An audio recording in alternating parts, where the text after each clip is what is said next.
വളരെ എളുപ്പത്തിൽ തയ്യാറാക്കാൻ പറ്റുന്ന എന്നാൽ കഴിക്കാൻ നല്ല രുചിയുള്ള കുട്ടികൾക്കൊക്കെ എന്തായാലും ഇഷ്ടപ്പെടുന്ന ഒരു അടിപൊളി സ്നാക്കാണിത്. വൈകുന്നേരം കുട്ടികൾ സ്കൂൾ വിട്ട് വരുമ്പോൾ നമുക്ക് പെട്ടെന്ന് ഉണ്ടാക്കി കൊടുക്കാം, ദോശമാവ് കയ്യിലുണ്ടെങ്കിൽ.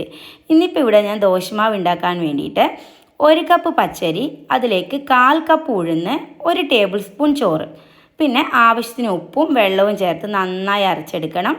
ഇഡ്ലി മാവിൻ്റെ അത്ര കട്ടി വേണ്ട, എന്നാൽ ദോശമാവ് പോലെ ലൂസും ആവേണ്ട, ഒരു മീഡിയം ബാറ്റർ. ആ ഒരു രീതിയിലാണ് നമുക്കിത് അരച്ചെടുക്കേണ്ടത്. ഇതുപോലെ.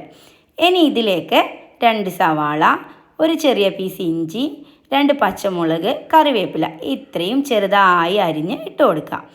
ഇനി ആവശ്യത്തിലുള്ള ഉപ്പും ചേർക്കുക. എന്നിട്ട് നന്നായിട്ട് മിക്സ് ചെയ്യുക. മിക്സ് ചെയ്തതിന് ശേഷം റെസ്റ്റ് ചെയ്യേണ്ട ആവശ്യമൊന്നുമില്ല, നമുക്ക് പെട്ടെന്ന് തന്നെ തയ്യാറാക്കാം. കണ്ടോ, ഈ ഒരു കൺസിസ്റ്റൻസിയാണ് ഇതിന് വേണ്ടത്. നല്ല ഒരു കുറുകിയ ടെക്സ്ചർ.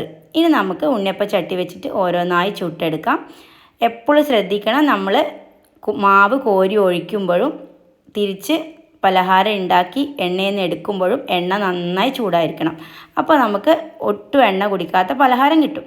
അപ്പോൾ 2 ഭാഗവും നന്നായി മൊരിയിച്ചെടുക്കാം. ഇത് പുറം ഭാഗം നല്ല ക്രിസ്പിയും എന്നാൽ ഉള്ളിൽ നല്ല സോഫ്റ്റും ആയിട്ടുള്ള അടിപൊളി ഒരു സ്നാക്കാണ്. നമുക്ക് പെട്ടെന്ന് ഉണ്ടാക്കാം. കുട്ടികൾക്ക് നല്ല വിശപ്പ് മാറുകയും ചെയ്യും, നന്നായിട്ട് ഇഷ്ടപ്പെടുകയും ചെയ്യും. ചൂടോടെ കഴിക്കാം, നല്ല ടേസ്റ്റാണ്. അപ്പോൾ എന്തായാലും ഉണ്ടാക്കി നോക്കുക. അടിപൊളി സ്നാക്കാണ്, നിങ്ങൾക്ക് എന്തായാലും ഇഷ്ടപ്പെടും. ഒരു 10 മിനിറ്റ് മാറ്റി വെച്ചാൽ നമുക്കിത് ഉണ്ടാക്കാം.